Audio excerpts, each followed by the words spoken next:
Posible nga kaya na itong Magnolia ay umalis na dito sa kampo ng SMC at maging independent.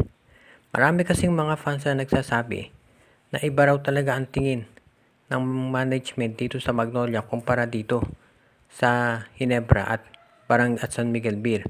Kung titignan daw yung lineup at yung mga nakaraang trades, makikita naman daw na mas pumapabor talaga dito sa SMB at sa Ginebra.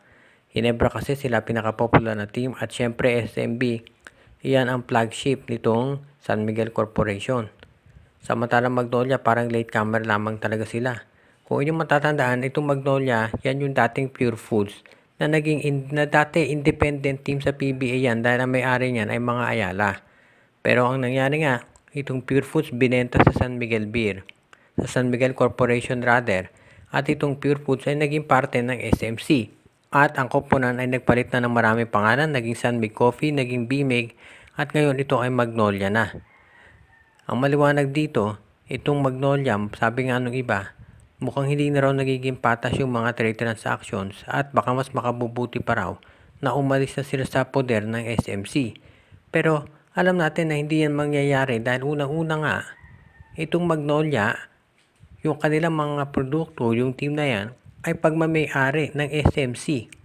Pwede lang umalis sa SMC itong Magnolia kung ibebenta ng San Miguel Corporation. Itong Magnolia o Pure Foods o kung ano pa mang team yan. Yung team nila mismo, hindi yan syempre ibebenta ng SMC ng ganun-ganun na lamang. Ngayon, kung ibebenta ng San Miguel Corporation yung team ng Magnolia, for example, kung gusto ng SMC na dalawa na lang ang teams nila sa PBA at ibenta itong Magnolia, asahan ninyo na yung mga top players niyan ay ite-trade muna sa San Miguel o Ginebra. Ganun ang ginagawa ng mga teams na ibebenta na usually. Natatandaan ninyo yung Tanduay, ganyan na nangyari. Itong Alaska at itong Shell. So dahil syempre yung bagong team na papasok, gusto niyan ay magkaroon sila ng free hand para pumili ng mga players na gusto nila. Ngayon, syempre may mga teams naman na papasok na ang gusto ay malakas kaagad.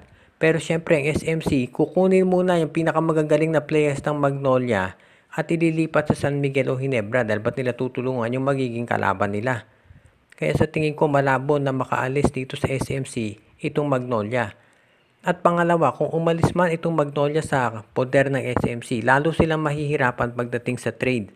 Dahil nakita naman natin yung mga independent teams katulad ng Converge, Phoenix at Rain or Shine kung gaano kahirap maaprubahan yung mga trades nila at mawawala na yung benefits na meron sa SMC. Kaya sa tingin ko malabo na itong Magnolia Chicken Templados ay umalis sa poder nitong San Miguel Corporation.